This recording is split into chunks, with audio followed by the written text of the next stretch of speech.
नमस्कार दोस्तों, स्वागत है आप सभी का यूट्यूब चैनल हाइपर स्टडी में। जैसा कि आपको पता है कि हमने पीछे बेसल फंक्शन का इंटीग्रल रिप्रेजेंटेशन पीछे वाली वीडियो में चर्चा कर चुके हैं। अगर आपने पीछे वाली वीडियो नहीं देखी तो प्लेलिस्ट में जाकर बेसल फंक्शन की जो इंटीग्रल रिप्रेजेंटेशन वाली वीडियो है वो देख लें तथा उसको लाइक तथा शेयर करें। और हाँ, अगर आपने चैनल को अभी तक सब्सक्राइब नहीं किया है तो चैनल को सब्सक्राइब कर लें ताकि आपको लेटेस्ट अपडेट प्राप्त हो जाए। तो आज हम बेसल फंक्शन के इंटीग्रल इन्वॉल्विंग बेसल फंक्शन के बारे में अध्ययन करेंगे। यानी इंटीग्रेशन के अंदर हमें बेसल फंक्शन अगर इन्वॉल्व हो तो हम उसको किस प्रकार सॉल्व करेंगे। तो हमारे पास एक एग्जांपल है दिया हुआ है हमें 0 to infinity e - ax j0 bx dx = 1/√a² + b², जहाँ a > 0 है। इसको हमें प्रूफ करना है। तो आइए दोस्तों, हम यहाँ LHS से शुरू करते हैं। बाय LHS में दिया हुआ है हमें 0 to infinity e - ax j0 bx dx। अब यहाँ हमें j0 bx की वैल्यू पता होनी चाहिए।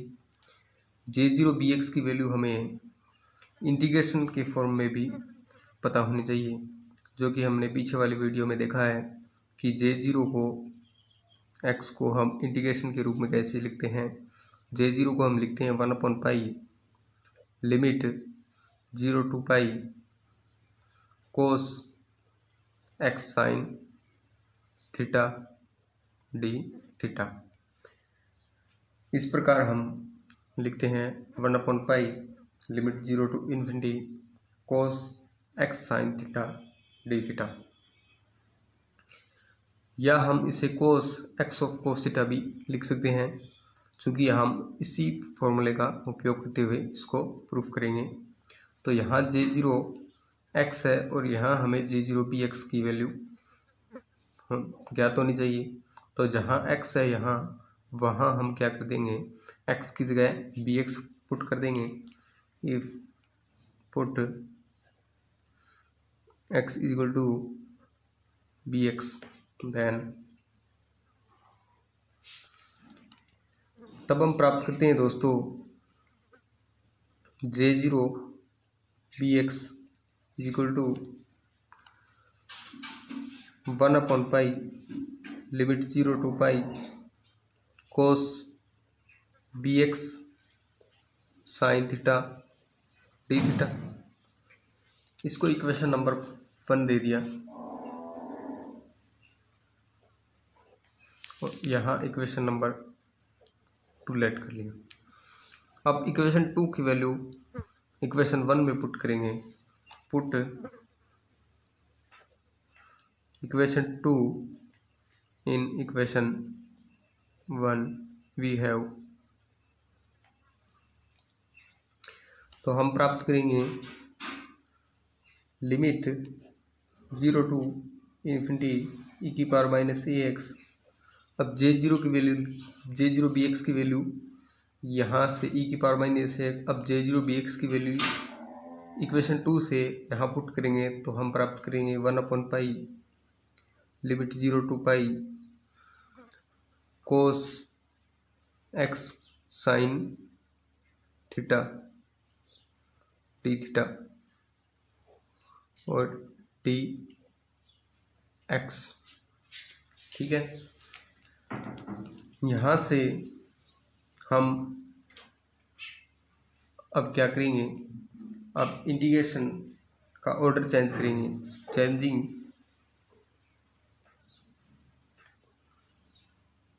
the order of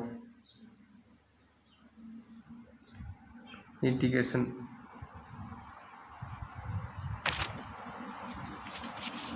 का ऑर्डर चेंज करने पर हम प्राप्त करेंगे, देखिए यहाँ हम इंटीग्रेशन का ऑर्डर चेंज करें तो हम प्राप्त करेंगे 0 टू इन्फिनिटी। यहाँ हम 1/पाई कॉन्स्टेंट है उसको बाहर निकाल दिया, और यहाँ 0 टू पाई लिमिट रखेंगे, 0 टू पाई और इंटीग्रेशन 0 टू इन्फिनिटी e⁻−ax, और यहाँ हमारे पास प्राप्त होगा cos bx, यहाँ पर bx आएगा क्योंकि जो bx की वैल्यू हमने रखी थी, तो cos bx sin थीटा। और यहाँ देखिए x के सापेक्ष करेंगे तो यहाँ dx, और फिर उस पूरे का d थीटा के सापेक्ष इंटीग्रेशन करेंगे। ठीक है, तो यहाँ हम x के सापेक्ष इसका क्या करेंगे, इंटीग्रेशन करेंगे। तो हम इसको इंटीग्रेशन बाय पार्ट्स या फिर कोस को हम e⁻ में लिख देंगे, ताकि हम x का आसानी से सॉल्यूशन या इसका इंटीग्रेशन कर पाएँ। तो यहाँ हम कोस bx साइन थीटा को कैसे लिख सकते हैं, हम लिख सकते हैं e⁻iβx sine theta plus e⁻−iβx sine theta divided by 2।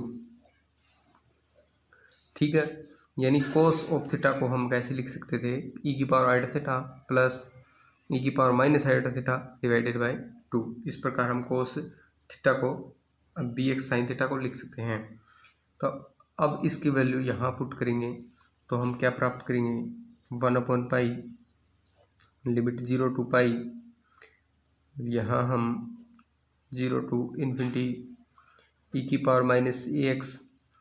अब कोस bx साइन थीटा की जगह हम लिख देंगे e⁻iβx sine theta plus e⁻−iβx sine theta divided by 2। ठीक है, अब देखिए यहाँ dx के सापेक्ष हमें इंटीग्रेशन करना है, और फिर इस पूरे का थीटा के सापेक्ष इंटीग्रेशन करना है। अब ये 2 कांस्टेंट है, इसको इंटीग्रेशन से बाहर निकाल दिया। यहाँ e⁻ax है और यहाँ e⁻iβx साइन थीटा, इसको अलग अलग मल्टीप्लाई करके और इस घात के अंदर हम इनको ऐड कर देंगे। तो हम इसे इस प्रकार लिख सकते हैं, हम लिख सकते हैं इसे 1/पाई limit 0 to pi integration 0 to infinity e⁻- common ले लिया, और यहाँ ax minus iβx sine theta ये हो गया, प्लस e⁻- कॉमन लिया तो यहाँ ax plus iβx sine theta.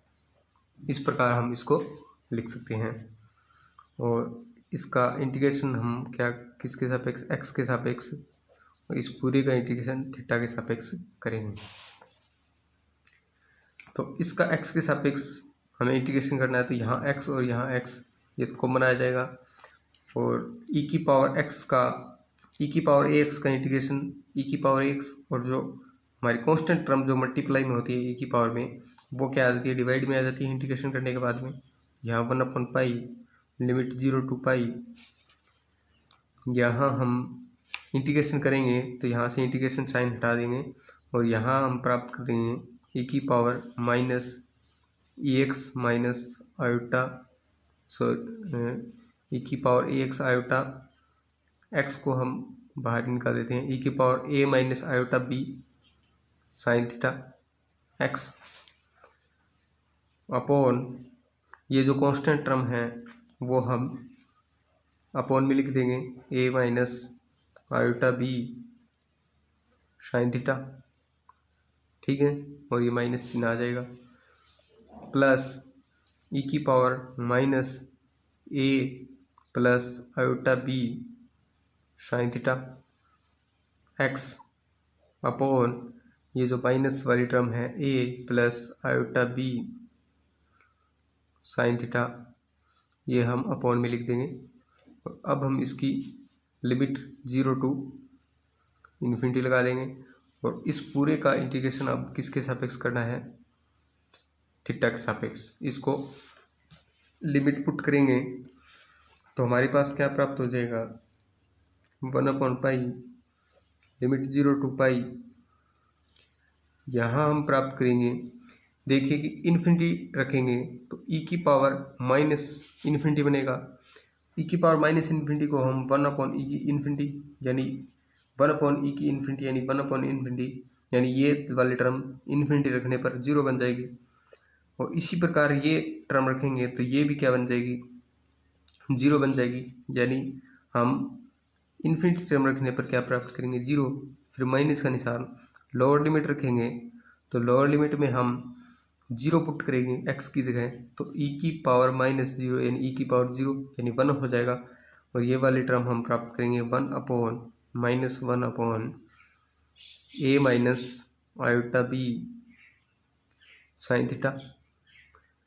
फिर यहाँ देखिए, यहाँ 0 करेंगे पुट तो e की पावर माइनस और 0, e की पावर -0 यानी 1/e की 0 यानी 1 आ जाएगा। और ये वाली टर्म हमारे पास बन जाएगी यानी 1/, इसे हम 1/a plus iota b sine theta लिख सकते हैं। और इस पूरी का थीटा के सापेक्ष इंटीग्रेशन करना है। अब यहाँ माइनस दोनों माइनस बाहर निकाल दिया कॉमन लेके, तो यहाँ प्लस हो जाएगा। और फाइनली हम इसको लिख सकते हैं 1/पाई लिमिट 0 टू पाई, ये बन जाएगा 1/a minus iota b sine theta plus 1/a plus iota b sine theta. और इसका थीटा के सापेक्ष इंटीग्रेशन करना है। अब देखिए यहाँ हम इसका एलसीएम ले लें तो हमारे पास क्या प्राप्त हो जाएगा, 1/पाई लिमिट 0 टू पाई। यहाँ हमारे पास एलसीएम आ जाएगा a minus iota b sine theta और a plus iota b sine theta. ये हमारे पास इसका एलसीएम आ गया। अब ऊपर क्या प्राप्त हो जाएगा हमारे पास, a plus iota b sine theta plus a minus iota b sine theta, ये प्राप्त हो जाएगा। और इसका थीटा के सापेक्ष इंटीग्रेशन करना है। नेक्स्ट टर्म के अंदर 1/पाई लिमिट 0 टू पाई, यहाँ देखिए प्लस और ये प्लस और ये माइनस, ये कैंसिल हो जाएगा। और यहाँ 2a upon a plus a minus b और a प्लस बी का फॉर्मूला लगाएंगे तो यहाँ a² माइनस b² यानी a² माइनस b की स्क्वायर करेंगे तो यहाँ आयोटा b साइन थीटा की स्क्वायर हो जाएगा। और इसका थीटा के सापेक्ष इंटीग्रेशन करना है। यहाँ 1/पाई limit 0 to pi 2a upon a², iota square की वैल्यू -1 और ये माइनस के कारण यहाँ प्लस हो जाएगा तो b² sign square theta d theta. अब यहाँ से साइन स्क्वायर क्या कर लेंगे, कॉमन ले लेंगे तो 1/पाई limit 0 to pi 2a upon sine square theta common आ जाएगा तो यहाँ a² cosec square theta plus b² प्राप्त हो जाएगा। ठीक है, और इसका थीटा के सापेक्ष इंटीग्रेशन करना है। अब यहाँ 1/पाई limit 0 to pi sine square अपना ऊपर जाएगा तो हमारे पास 2a कोसेक स्क्वायर प्राप्त हो जाएगा थीटा अपॉन a²। अब कोसेक स्क्वायर को हम 1 प्लस कोट स्क्वायर लिख सकते हैं, coat square theta plus b² d theta. देखिए आगे हम इसको सोल्व करते हैं।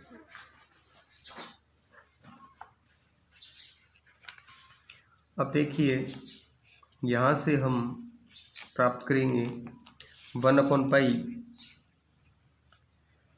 Integration 0 to pi 2a cosec square theta D theta upon, यहाँ देखिए ए स्क्वायर का इधर क्या होगा, मल्टीप्लाई होगा, तो A square plus A square cot square theta plus B square, यानी A square plus B square को हमने एक साइड लिख लिया और A square cot square theta प्राप्त हो जाएगा। अब यहाँ से ए स्क्वायर हमने एलसीएम ले लिया तो हमारे पास क्या प्राप्त हो जाएगा, ए स्क्वायर को हम बाहर निकाल दिया, 2a cosec square theta upon D theta, यहाँ A square plus B square upon A square plus cot square theta प्राप्त हो जाएगा। अब यहाँ cot theta equal to T put करें तो minus cosec square theta D theta equal to D T प्राप्त हो जाएगा। अब यहाँ लिमिट पुट करें, कोट जीरो की वैल्यू क्या होती है, कोट जीरो होता है cos zero upon sine zero, cos zero की वैल्यू 1 और साइन जीरो की वैल्यू 0, तो ये तो क्या 1/0 यानी इन्फिनिटी बन गया। इसी प्रकार कोट पाई की वैल्यू क्या आ जाएगी, कोट पाई यानी कोस पाई अपॉन साइन पाई, कोस पाई की वैल्यू -1/0 यानी माइनस इन्फिनिटी। ठीक है, तो ये लिमिट यहाँ हम चेंज करेंगे क्योंकि यहाँ हमने इसका कोट थीटा को टी में पुट कर दिया, यानी हमने प्रतिस्थापन विधि का उपयोग किया है। यहाँ पर टी की वैल्यू, टी की लिमिट पुट करेंगे अब, न कि थीटा की। तो यहाँ जो थीटा की जो लिमिट है यानी 0 है, तो कोट 0 पर हमने लिमिट निकाली टी की जो इन्फिनिटी आई, और पाई है उस पर हमने कोट पाई जो लिमिट निकाली टी की वो -इन्फिनिटी आई। तो हम इसको इस प्रकार भी कन्वर्ट कर सकते हैं, 1/πa² लिमिट क्या होगी, जब 0 थी तो इन्फिनिटी और जब पाई थी तो -इन्फिनिटी आ जाएगा। यहाँ 2a और ये cosec square d theta equal to -dt बन गया, तो यहाँ पर -dt अपॉन, यहाँ हमारे पास A square plus B square upon A square plus T square प्राप्त हो जाएगा। ठीक है, अब देखिए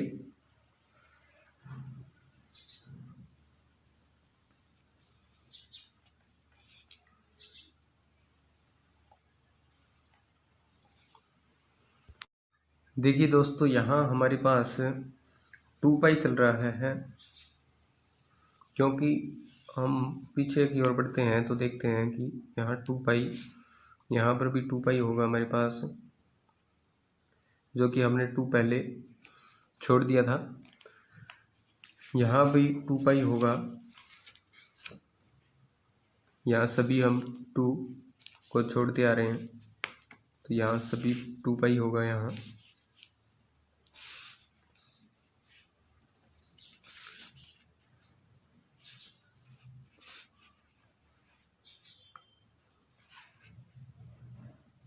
ये 2π हम कहाँ से छोड़ते आ रहे हैं, देखिए कि हमने पहले यहाँ से शुरू किया था ऑर्डर चेंज करने के बाद, तो यहाँ पर हम ई की कोस ऑफ थीटा को ई की आयोटा थीटा प्लस ई की minus iota theta divided by 2 लिख सकते हैं। अब इसको हमने यहाँ पुट किया था तो ये इक्वेशन प्राप्त हुई थी हमें, तो हम इसको अगर इंटीग्रेशन करें तो हमारे पास इकट्ठा लिखने के बाद यानी ई की पावर को एक माइनस का ई की पावर ax आयोटा bx और इसी प्रकार ई की power minus ax plus iota bx sine theta लिख तो दिया, लेकिन यहाँ हमने ये 2 है वो यहाँ लेके आना चाहिए था इंटीग्रेशन से बाहर, तो हम यहाँ लेके नहीं आए, अगले स्टेप में लेके आना चाहिए था। तो यहाँ हम अगले स्टेप के अंदर 2 ले आए, जो कि करेक्शन था थोड़ा, वो हमने अब ठीक कर दिया है। तो यहाँ हम 2 सभी जो जहाँ भी हमने 2 नहीं लगाया वहाँ हमने 2 लगा दिया। तो अब देखिए हम अपने मेन जो प्रूफ कर रहे थे उस पे आते हैं। तो यहाँ हमारे पास 2 था, अब ये 2 ए है कांस्टेंट है, इसको हम बाहर निकाल सकते हैं।